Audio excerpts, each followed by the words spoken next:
మనమంతా కూడా దూరదృష్టితో 2047కి ఏం చేస్తాం చెప్తూ ఇప్పుడు ఎక్కడా ఇగ్నోర్ చేయడానికి వీల్లేదు.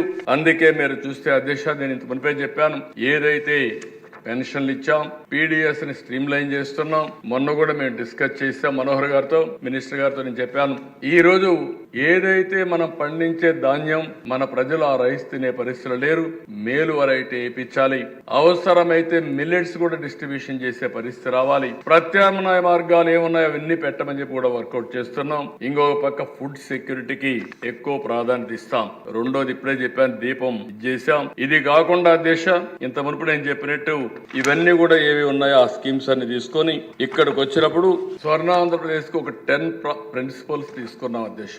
ఈ 10 లో కూడా నేను ఈ విషయంలో ప్రజలకు పదే విజ్ఞప్తి చేస్తున్నా. ఒక మిషన్ మోడ్ లో ఒక విజన్ సాధించడానికి మనం ముందుకు పోతున్నాం. అందుకని మనం ఏదో మన ఫిగర్స్ చెప్పి పేదవాళ్ళని పేదరికంలో పెట్టడం, డబ్బులుండే వాళ్ళు ఆర్థికంగా వెసులుబాటు రావడం కాదు. ప్రతి ఒక్క ఇండివిజువల్ ని ఫోకస్ చేయాలనే ఉద్దేశంతో ఈ ప్రభుత్వం యొక్క మొదటి ప్రాధాన్యత జీరో పావర్టీ, పేదరికం లేని సమాజాన్ని నిర్మాణం చేయడం ఏకైక లక్ష్యంగా పెట్టుకొని ముందుకు పోతాం.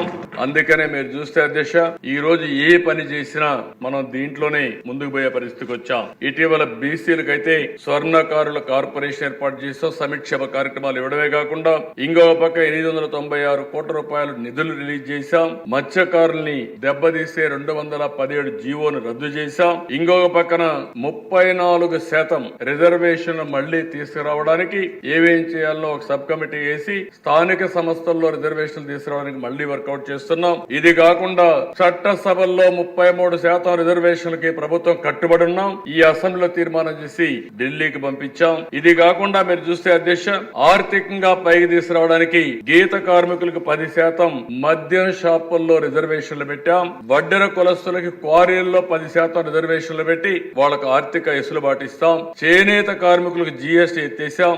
అదనంగా 50,000 రూపాయలు ఇంటికి వచ్చి ఇచ్చే పరిస్థితి తీసుకొస్తున్నాం. ఇలాంటివన్నీ మీరు చూస్తే అధ్యక్ష, 1-2 కాదు, వెనుకబడిన వర్గాలకు ఏమేం చేయాలనో అన్ని చేయడం కోసం ఆర్థికంగా, రాజకీయంగా, సామాజికంగా పైకి తేవడానికి అనేక కార్యక్రమాలు తీసుకొని ముందుకు పోతున్నాం.